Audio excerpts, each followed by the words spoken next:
You know, I'm right. The podcast that covers the origin stories of some of the biggest things in sports, media, entertainment, entrepreneurship, and so much more.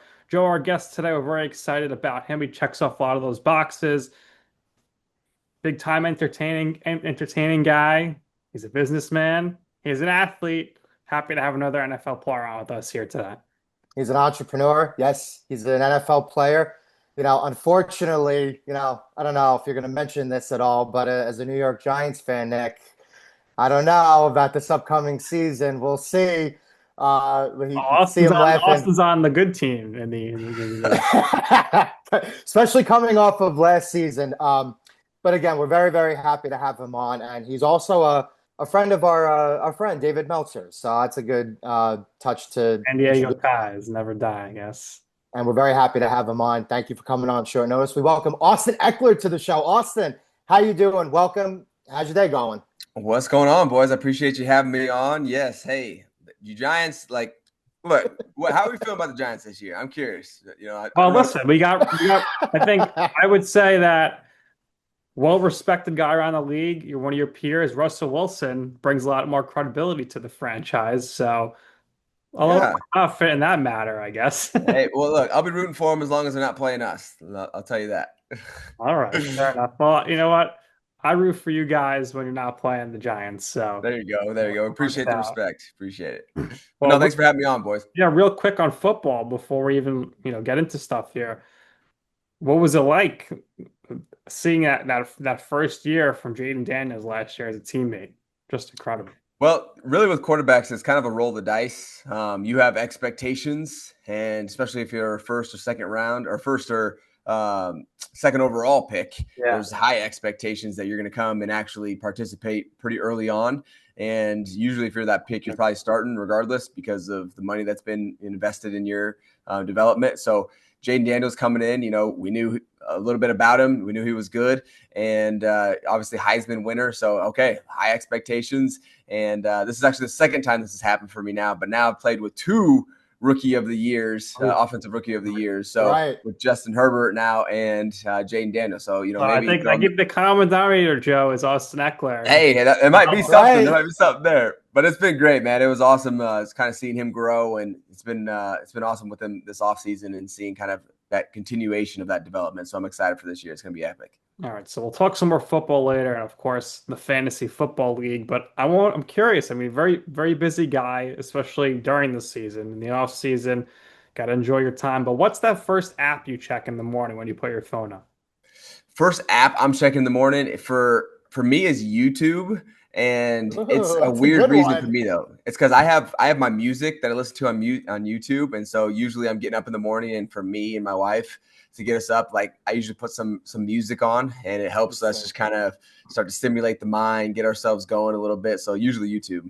So no Spotify, no Apple Music. You go to YouTube. Well, see, I like YouTube because I don't know, it gives you the suggested, and the suggested Yeah, is usually it's got Right. like an algorithm that knows me. So I'm like, yeah, Yeah. like let me use that. I think they do a good job. Very good. Very good. So let's talk about your backstory. When did you first fall in love with the game of football? And talk about attending Western Colorado University. Yeah, absolutely. So for me, football was an opportunity when I was younger to really get away from kind of home ranch life. I grew up in Colorado on a ranch, and so had a lot of responsibility at a young age. I remember at 6 years old, pitching hay to the horses, watering the horses, feeding the chickens, things like that. So sports were kind of my getaway, and we really didn't watch any like professional sports or anything like that. So I fell in love with the game because it gave me a chance to compete at a high level, and I found it more fun than pitching hay to the horses. So really fell in love with just all sports. Football was my best one.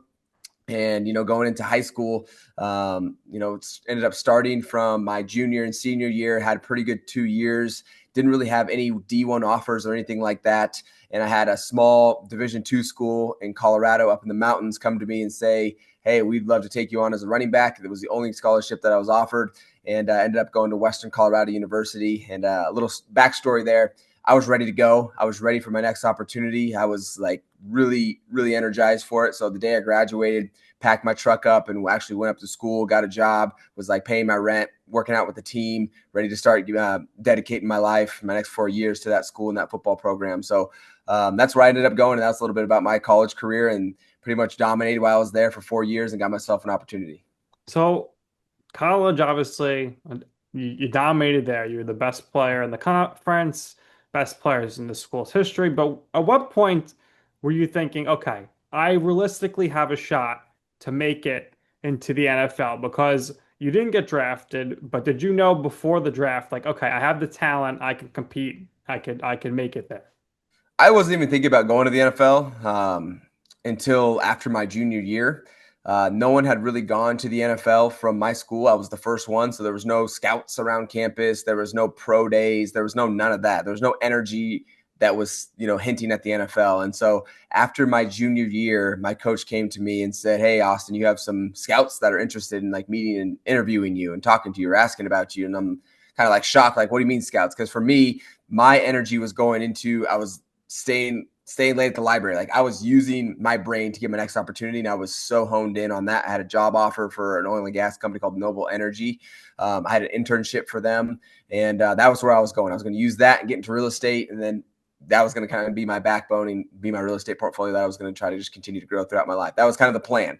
And I was using football to pay for that. So I put a lot of energy into football. So football was definitely important to me, but kind of the same equivalent as my education. So I say all that because it wasn't until my junior year. And then in my senior year, I was like, okay, I should actually start paying attention to this NFL thing because it might be an opportunity for me. And then after my senior year, I ended up hiring an agent and kind of talked about the kind of magnitude of the opportunity and pretty much dropped everything and put all my eggs into that basket. It worked out for you. Now you go through the draft. Were you anticipating being drafted? What was it like not getting drafted and then the Chargers call you, hey, we want you to come into the rookie minicamp. Yeah, absolutely. So for me, in my situation, being from a smaller school, my agent and I had the conversation that, hey, anticipating that you're going to have a grade of undrafted free agent on you just because of your competition level. People are a little unsure. They have other guys that maybe they like from bigger schools, types of thing. So, okay, 100% get it. If I get an opportunity, great. Would love to. I put a lot of time in my pro day and all that stuff, but I know if I don't get an opportunity, I'm going to put all of this energy and go work in the oil and gas field and then start building up the real estate. So for me, it was everything full go. I wanted to be nothing that was a regret. Nothing was going to be something I didn't do to cause me to fail. It was going to be always, I did everything. I checked all the boxes. I controlled what I can control. So it wasn't really disappointing to hear. It would have been nice to hear my name called. But about in the seventh round, about halfway through, the Chargers actually called my agent and said, hey, if he's not picked up in these next few picks, we'd love to take him. And so that was kind of some reassurance. Okay, like I'm going to get an opportunity. So what was it like? Talk us through the process here from rookie minicamp to eventually making the roster to then fast forward a few years, leading the league in rushing. Yeah. Led the league in touchdowns, not rushing. All good. Yes. Twice, by the way, back to back. So anyway, we'll get to that. But there's a lot that went in between that. So for me, I have an obsessive personality, and it's a blessing and a curse.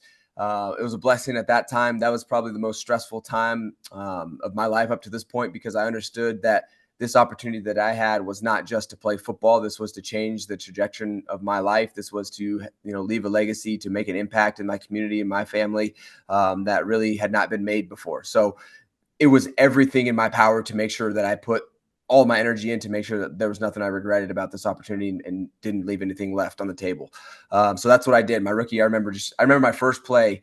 I actually had to step out because I threw up behind the huddle because I was so nervous and I was so stressed out because I was finally in, and I was sixth string on the depth chart. And if you know anything about the NFL, six stringers don't make it. And so you're pretty much doing scout team. I'm doing scout team and special teams. And so for me, that was my opportunity to get into the league. It was really on special teams. I actually never played special teams up until the NFL. And one of my favorite stats till this day is I led the NFL, the entire NFL, on tackles on punt my rookie year. And so that was something that I just take a lot of pride in because I'd never done that before, but it was kind of like a showing of my commitment to do whatever it takes to get into this league. And then, they started trusting me with the ball more. Actually, another story, my first ever regular season handoff, my first ever rush was a 34-yard touchdown against the Eagles, which is now even more prevalent now that we play them twice a year. So yeah, it just started to kind of show that, okay, Austin can be trusted on the field. I started taking advantage. Coaches trusted me on the field, and that led to more opportunities to get action on the field. So kind of fast forward a couple of years, I'm doing the special teams. They finally take me off of special teams. Awesome. We're just going to play on offense. Melvin Gordon ended up holding out. And then that was the year that we ended up splitting. And that was 2019, where I really got a solidified position on the offense and then took over from the next few years. It's interesting because I think the last 10 plus years, the changes in the NFL game had benefited players like you. Because I think, honestly, maybe 15, 20 years ago, I don't know if you were going to get the shot that you ended up getting. And you eventually got that shot. You made the most of it. You carved out a nice little career for yourself up to this point over the first 8 years or so. I want to talk to you specifically about the special team stuff, because how challenging is it returning kicks? And you really carved a little niche for yourself, on special teams throughout your career. Second team All-Pro last year in kick return, right? So that's been a big component of your game and being able to stay on the field. But, how difficult is that, once you get to the pros? I think when you think of special teams as a player, it comes down to want to, in my belief, because special teams is not the most technical play. That yes, there's definitely fundamentals in it, how to block, how to carry the ball, how to read blocks, absolutely. But it is a flat out effort play. Who wants it more? Whether you're blocking or tackling or you got the ball in your hands, who wants it more? And a lot of guys want it at a high level, so that's why it's still an exciting play, in my opinion. But that's what it comes down to. It comes down to me running like my life depends on it. And so when I talk about special teams and being on special teams, that's how I treat it. If my life depended on me taking this ball and going that direction, I had to find any way I can get through there. That's how I'm running. And so for me, like it's a high intensity play because this is not something to take lightly. Now I can't think of like this on offense. On offense, I gotta dissect a lot more at the time. But on special teams, I'm catching the ball, I'm going forward. It's a lot easier of a play to just let your energy take over and you kind of just go with the flow. So that's how I've treated it, and that's why when I was running down on kickoff, when I was blocking on kickoff return, all of it, same mentality. My life depends on me doing my job this play, and that's definitely helped me, solidify myself and become one of the better special team players over the years. Absolutely. So you spent 7 years with the Chargers. Again, carved out a really nice all-purpose type of career for yourself, being able to run between the tackles, being able to catch the ball out of the backfield, being able to finish at the goal line, being able to break away some big plays. So after your first 7 years, you ended up becoming a Washington Commanders player. There's a business side to the game, right? And life moves on as everything. So talk about the process of leaving the organization that gave you your first opportunity, a place where you spent 7 amazing years, 7 amazing seasons of your career. And then talk about the transition of moving from the West Coast to the East Coast, the business side of that, how it affects your family, et cetera. Yeah, it's a bittersweet moment.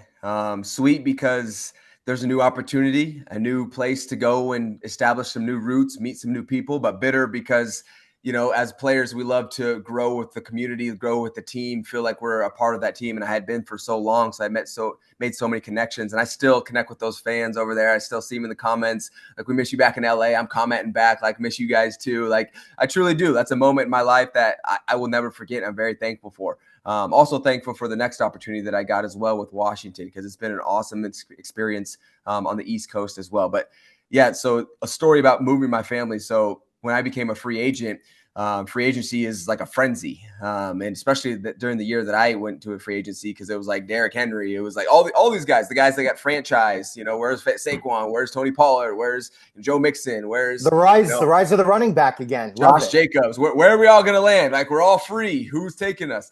So it was a massive frenzy. And, I ended up, having a call with a few teams, just, hey, yeah, we're interested, but we're looking at this guy. We're looking at this guy. Washington calls, hey, here's what we want to offer. Boom. Okay. That gets our attention, because that's real business, not just talk. Ended up seeing the situation, kind of like what was going on. My old head coach was now going to be my running back coach. There's some familiarity there with Anthony Lynn. I know his philosophies. And so thought would be a good fit, kind of like the two-headed monster we had back in LA with me and Melvin Gordon. So similar type of scenario. So ended up making the decision, but then it was a new head coach. So we start OTAs early. So it was 2 weeks that I had to basically establish, okay, we're signing with Washington. And I was telling my wife, hey, I'm leaving in 2 weeks to go to OTAs. And she's like, oh yeah, I'm not going with you. That's too soon. Like I got to get all this stuff established and things like that. So she eventually started heading out, but yeah, it's a lot, because I've been in LA for 7 years. So I have my house, I have everything, you build up a home. And now it's hard to just move a home. There's a lot of stuff you got to do. So it's not efficient by any means, but you do it gradually over time and you get through it just like anything else. And moving is like one of the things that I dread. Like there's a move every time you have to move. It's just like, I feel for you, because I know how that's a slow, painful process, but ended up getting it done. So last off season, a huge win for you and your fellow running backs and many running backs to come. And that's got to be, and I want to know your thoughts on this.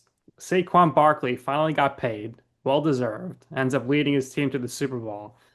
And that's just a big win for, I think, running backs all around the league now moving forward to negotiate. Is that something that ever crossed your mind, or you guys think about that, fellow players? Yeah, here's how I think of it. I think it is, you have impact players all over the place, on every single team. And typically your impact players are the ones that are bringing new money into the league, into positions, right? Whether it's new all-time highs or just continuing to hold the bar of, the top contracts around the league. And so that's what I love, that, especially with the Saquon deal, that's what that did. It brought new money into the running back market. And he's an impact player, right? So you want to play your impact players. And, there's this narrative of, oh, well, it's a running back. Well, all positions can get hurt, but your impact players, you are compensating them for their impact. Yes, there's definitely some, injuries and things like that. Absolutely, that plays a part into it. But I think if you're an impact player, 100%, you should be bringing new money into the market as the salary cap continues to go up. And so that was a perfect opportunity for that. I know Christian McCaffrey did it a few years ago as well. So as more money continues to come into the cap and we have more guys that continue to play at the highest level and continue to give huge impact to their team, it's like any other position, right? You just continue to see all-time highs, because if there's more money to go around, you're going to continue to want to prioritize impact players. Absolutely. So can you walk us through a two-part question here? A typical day at the facility and everything during the season, what time you're getting there, through when you're leaving, and then same thing as far as your game day routine. What's that like? And I'm really interested in your hydration and your food and fueling process throughout the day. How much are you eating? How much are you drinking? Because that's something that I kind of think's underlooked, and especially now you guys get some gourmet chefs, and now nutrition is definitely valued a lot more than maybe 10, 15 years ago. Yeah, I think there's just a lot more science that's gone into it, and kind of some more proven methods that have shown to work for people, and now they're being played out at a more broad scale. So for myself in particular, like if we have special teams meetings, that's typically at 7 or 7:30, somewhere in the morning, right there. So probably waking up. I live like 5 minutes away from the facility, so probably waking up around 6:30 to 7 o'clock, and moseying my way in. I'm not a morning person, so I'm a zombie in the morning. Don't talk to me. Like I'll be good, but later on. But let me wake up first. And so typically going in, and I'll actually eat the same breakfast every single morning. And so for me, I don't eat a lot of food. Like I'm 5'8", 195. Like, so I'm a relatively small guy compared to some of my other teammates that are pretty much all over 6 foot and all over 200 pounds. But for me, every single morning, it's a turkey sausage link, a waffle, some fruit, and typically like a drink of like water or Gatorade, something like that. So something pretty basic, kind of boring, but pretty much every single day I will eat that. I'm not very particular, like even during the off season, I have smoothie every single morning. And then after special teams, go hit a workout 4 times a week. And then we have typically an offensive meeting or a team meeting. We'll break into those. Then we go through walkthroughs. So we run no huddle, as everyone knows now. So we'll go do a ton of walkthroughs just to go through signals and basically learn our new language of what we're going to be doing on the field. We'll look at the matchup. We'll look at the install for that week, and then we'll be installing those plays in a walkthrough. We'll do a walkthrough with the defense before practice. Then we go eat lunch. Then we'll go to practice, do a pre-practice kind of walkthrough and handoff. Go through practice. Well, I'm sorry, lunch. Lunch is like typically pretty relatively small for me because it's right before practice. And usually it's like some type of protein, some type of carb, nothing too crazy, like chicken, rice, chicken, or like pasta, things like that. Then go to practice. After practice, we'll actually watch film. So we'll watch all the film. We have recovery. So we'll be massages, training room, cold tubs, Epsom salt bath, all the things you can think of, red light therapy, everything. And then after that, we'll actually go through another walkthrough to correct all of our, things that we wanted to see again, or, Cliff wanted to see again, our offensive coordinator. And then after that, there's dinner that's served. So now we're around 5:00 in the day, 5:30. You can either get dinner or go home and do it all over again the next day. So Long day. Long day. It is a long day. I would say the game's 90% mental. Physical is absolutely, you have to go out there and work out and practice and things like that. But it's being in the right spot, using the right technique at the right time, which is all mental, and then getting your body to actually do it. The physical part is a minority of the whole journey. So that was a long-winded day, but it's good. That's what it is. It's a full-time job, And what about game day? Similar process? No, game day is way lighter than that. Game day, it's wake up, go eat breakfast. Typically, it's something as similar as I can possibly get to my normal one during the week. We get catered, so it's not the same menu, it's not the same chefs. I love our staff at the Commander's facility. They do a phenomenal job. It's just different when you go on the road and eating some from hotels. It's kind of more catered just to the masses.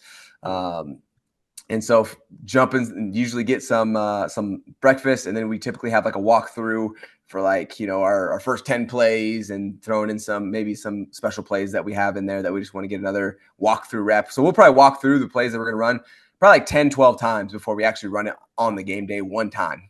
So it's kind of the magnitude of how much detail goes into, hey, this person's one side in yard inside the hash. You're, 2 yards in the backfield. Your offensive lineman has a little bit bigger split on this play. Like every little detail that no one else would ever know, but that's why the game's so awesome, because there's all these little details that go into it. And so after we do our walkthrough, we'll probably much have some downtime until there's one bus that goes. You can go on the early bus or you can go on the late bus. I typically go on the early bus because I hate just chilling in the hotel. That's why the late games are kind of the worst, because we're just waiting around all day. We're like ready to go because there's this like energy. It's game day. 4 p.m. East Coast game. It's got to be a killer. Right. Like there's just sitting around this anticipation of like, oh, let's go, and it's like, all right, well, I got to relax, but I can't relax.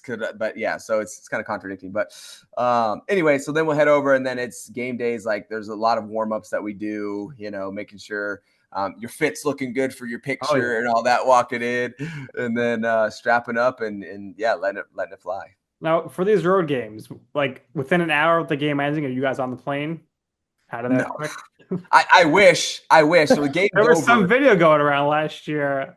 Maybe it was a college game. Like, all right, I think so. The game ended. They were on the plane in an hour. But I guess it depends how close you are. That's insane. If you can do it in an hour, that's wild. Because like you got to think our game ends, and then we're like chatting after the game, like because we know a lot of us know each other, coaches know each other, players know each other, so we're hanging out chatting. I know it's kind of taboo for like the fans because they're like, we hate them. It's probably like, not in the locker room until like 30 minutes after the game. So right, exactly that too. So we'll be chatting with the other team, and then we'll come in, and there's typically a lot of emotion whether you won or lost. After the game, because we put a lot into it. So it's a lot of dealing with whatever that is.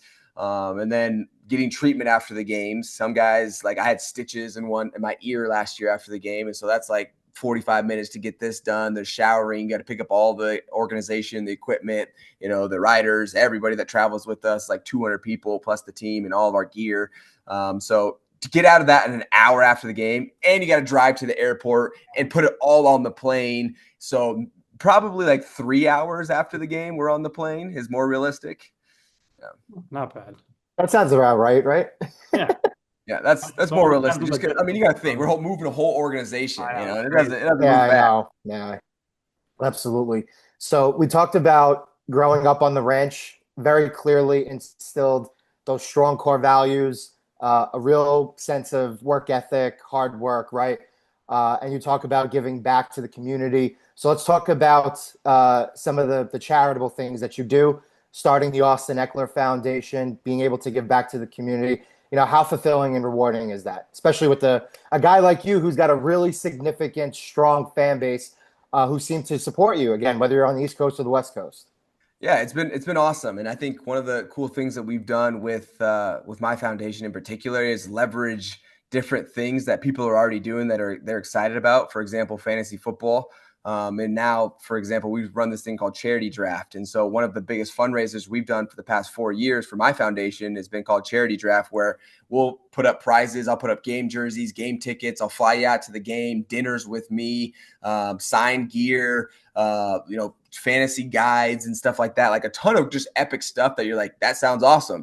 And we'll put up like a registration fee, and you can join into one of my fantasy leagues. The money goes to the foundation, which we put tangible resources back into the community, washers and dryers, weight rooms, school supplies, things like that. But it's an awesome way to, help out the community and win some sick gear. You're already going to be playing fantasy football anyway. So it's like, oh, let me just, join one of these leagues as well and try to win some unique gear. Because good luck finding any of my game jerseys. They're not out there very often because I buy pretty much all of them. So now I'm excited too, because my foundation is actually expanding Charity Draft to other guys as well. So all those prizes that I have going on, we're actually getting those from other players as well. I think we have 20 guys right now. This is the first year we've expanded it. So Charity Draft is kind of the now new focus for fundraising, not just for our foundation, but for other guys' foundation as well. So just really trying to leverage that fantasy community to help our communities that we're trying to support with our foundations. Yeah, and you have some great other stars, Ray Lewis, Geno Smith, Julian Love, so many players. It's great to see that. So when is the cutoff date now? When should people look to register by? Obviously, those drafts happen in August typically. Yeah, absolutely. And so we're closing registration. I think it's August 31st. So we have some time right now, but definitely go check it out. I know Brian Dawkins is in there. He's giving away like 2 tickets to his celebrity golf tournament. And so there's a ton of unique prizes that are going on in Charity Draft. You can find it at charitydraft.com or just Google Charity Draft. I think we have 20 players right now that are in it. So it's just an awesome way, like I said, to enjoy fantasy football in a way that you're playing for. It's super competitive because these are not small entry fees. Some of these, if you're in one of these highly competitive ones, some of them are a little bit smaller and there's different prizes and things like that. But regardless of what league you're in, it's going to be competitive. So you got to bring your A game, maybe, team up with a buddy to get in one. If you want to, have something to share, not compete against your friend and actually compete with your friend. This is a great opportunity for that. But yeah, check out all the guys, enter the league. It's at charitydraft.com. Yeah, and it's worth it. Even for you, Austin, tier 1, $250 buy-in. If you win, you're getting Adidas shoes of your choice, and just that alone is $250 for some. Right. So it's so worth it right there. You get yourself, Signed jersey, like you said, hard to get your jersey. The virtual call with you, so go check it out. I urge everybody to go do that. It's a great cause. Now, Austin, are you as a player, are you guys allowed to play fantasy football? Yeah, we can play fantasy football. Okay. So if you do a draft, is it automatic that you have yourself? 100%. 100%. I have to have myself. I don't care if my role has changed over the years. I'm taking myself number one in my draft overall because it's the only thing that I can actually really control in fantasy football. I have no one to blame but myself if, I go out there and have a goose egg or if I go out there and pop off, So 100% taking myself because it's a very unique situation. And, eventually I won't be able to take myself because I won't be playing anymore. But I'm going to take advantage while I can. I love to hear that. Absolutely. Now, have you ever had an instance where you get some annoying fantasy player mad at you? Oh, he slid at the end. You should have punched it into the end zone. That happens all the time. I've been pretty relevant in the fantasy world for about 6 years now. So yes, I would say it's been a lot of praise, mostly good. So that's a good thing. Let me just throw that out there. Mostly happy fantasy owners out there, that have had me. Touchdowns. So yeah, a lot of touchdowns, a lot of balls that I'm catching. So definitely, for the most part, pulling my part. But hey, it's competition. Sometimes defense gets the better of you and you don't have the best game. They get paid too. And there's been everything from death threats to people wanting to, marry me. So it's everything in between, the worst emotion and the best emotion that you can get from it. So I think it's also one of the better parts and why fantasy is so great is because people get emotionally attached. However, it's not great when people always, or when they respond off those emotions. But I think it's good that people are like really invested in this stuff because it makes a fun viewing experience.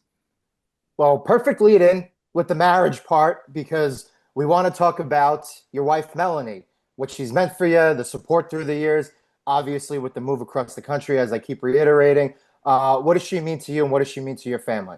Yeah, it's been incredible. We've actually been married for just over a year now, and we continue to just praise each other about, man, like how lucky we are to have found each other. It's a unique feeling that I hope everyone gets to experience, finding someone that they truly feel like this is my person, and they're really looking forward to sharing life with that person. So we're continuing to grow ourselves as individuals and grow together as a couple. For example, our golf game has gotten a lot better because now we're golfing together and stuff like this. So that was a unique one, guys. Look, if you're looking to golf more, get your girl into golf, get her some clubs. If you're trying to get on the course a little bit more, that's a little secret for y'all. Joe, take that. But she's done a It's great job adapting to the East Coast. She very works in the nice. social media space, so she's been able to pretty much work from wherever. It's definitely challenged her because she wasn't around a lot of her connections that she had, but she's actually, I think, become a stronger person because of that. And vice versa. She's helped me become strong because I push her, she pushes me. So it's been awesome, man. So I appreciate you Yeah, when asking. I was doing some research for this, I mean, I saw your father-in-law has incredible dance moves. Oh yeah. Their family is all into the trendy dances. They crush them. And his name's Dean. Yeah, shout out to Dean. I hope he sees this, so you can see that praise. But yeah, he's definitely a fan favorite over there in their group. Now, the date that you got married is incredibly special. It's May 25th. The reason why it's so special is the guy who I am co-hosting the show with, that is his birthday. Yeah, How ironic. Ah, date in May history. 25th. How nice is nice, that? nice, good stuff. I'm a May birthday as well. I'm the 17th, so I'm a few days Very earlier. nice. The Few Good days Gemini. stuff. early. Gemini is rising. So, Austin, last thing here for us, and we'll get you off here. In your life or in your career, what has been your I'm right moment? What I mean by that, at the time or place you wanted to pursue something, you asked somebody for advice. They said, Austin, sounds like a bad idea. I don't think you should do that. It's not going to work out. And you said back to them, you know what? I'm going to go ahead and do it anyway. And in the end, you will see why it is that I'm right about this. And I can tell you, I told you so. Ooh, I feel like this is an interesting question for me. I'm taking it from a couple different angles because I've had the opposite where because I'm an entrepreneur. So I try a lot of businesses, try a lot of different things. Have some people say, Austin, you shouldn't do this way. And I'm like, I'm going to try it anyway. And it's like, now I learned why I shouldn't try to do this way. One of those examples with my foundation, I was going to start doing some more mentoring. And then I got introduced to one of my mentors actually. He's like, as a mentor, you can only take people as far as they're willing and capable. And I was like, no, I can help people change. And it was like, nope, I realized real quick that people need to go as far and as willing as their capabilities and their willpower. But luckily for me in my football career, I really didn't have anyone that was like holding me back and saying like you couldn't do this or couldn't do that. And I think that's because I came from a small town and it was really supportive small town. And for the most part, had a lot of support with the people that I was around, had really grown up with them. And I think they believed just in me. And to be honest, I didn't necessarily think I was going to go to the NFL. So I wasn't saying, I'm going to go to the NFL. And I didn't necessarily almost have these big dreams as a young person. I was more so just trying to focus on the current moment. And so there was never really a time where I was sharing like, this is my dream to go do this one day, because it was more so, hey, how can I do the best right here? Because, maybe that'll give me something better in the future. So, sorry, not a great story on that one, like maybe some of the other ones I had, but shout out to, just my journey and my fans around me and my friends that have had my back pretty much the whole way. And the post career, is real estate still on the table? Oh, I mean, real estate has been a pretty much a backbone of my kind of mental capacity for a long time. I've continued to learn. At this point, we have a holding company in Alabama. I have a fund that I started out in Kansas There you City, go, Joe. Missouri. And then also in Colorado, I have my own portfolio over there. So I'm still entrepreneur at heart. Like I mentioned at the very beginning of this, it's a blessing and a curse because I can't turn it off. It's a blessing because it helps me do a lot more stuff, but a curse because I'm always doing stuff and starting new projects. And, sometimes you're like, man, maybe it would be nice to just relax a little bit, but that's not an option with me. Well, Joe, Austin, you're gonna have to link up with me. I have my real estate license here in New York State. New Starting to get York, going. it's expensive Yes. there. It I don't is know if very I can expensive. afford there right now. can't afford anything. I'm telling you, I know. Sheesh. We But could link I up. appreciate it. Hopefully, you got to give me some pointers. You got to give me some advice. Hopefully, we could have that conversation at some point in the future when you have a little more time. But one last thing here. Nick has an exceptional background when it comes to video production stuff, and he's worked for some very high-profile business owners and entrepreneurs. Some you've seen on television. We could get into that. But he's also worked with a future NFL Hall of Fame player in the past. So, I don't know. I think there could be a match here. What do you think? You got anybody running your socials or anybody behind your channels or Austin got anything like great that? social. He's gone to the best socials there is for NFL players. No, shoot. For me, man, my socials are all over the place. I'm posting about workouts, golf, hanging out with the wife, Fantasy football. some of the charity draft, fantasy football stuff. So I don't have really a direction. It's kind of just like impulse, like I should post, and then I just post something. So I could probably use some direction to, get some narratives, straightened out in my socials for sure. Very good. And if that's the case, then obviously there's nobody better in the business than Nick. Austin, we appreciate your time. This was a lot of fun. Thank you for joining this with us. Where can we find you specifically? And what we do here is we always give our guests the last word. So if there's anything else you would like to share or promote or kind of give a little bit of that, mentorship, pep talk to our viewers and listeners before we let you go, please do. And once again, we really, really thank you doing this with us. Good luck with everything this season. I'm a Jets fan, so you don't have to worry about me coming after you. Don't worry about that. I've lived a life of misery. But again, thank you for doing this. We appreciate it. Hey, there's been hopefully good times coming for the Jets. But I don't know about that. I don't know about that. Hopefully good times. I said hopefully. Right. Anyway, I would love to just, encourage people to go check out Charity Draft if you haven't already.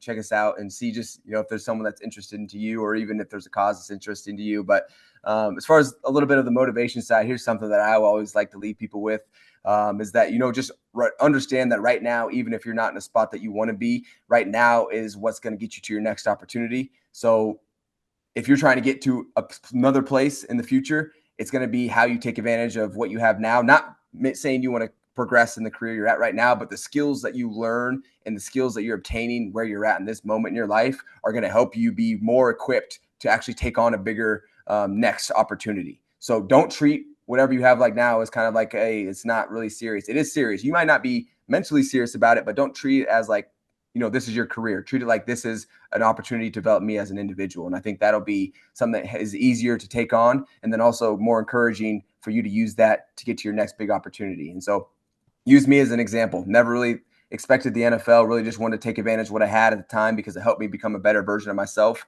which then brought me to the point where now you see me, 9 years into the NFL. So that's all I have to say. I appreciate you guys and, take care and good luck this year.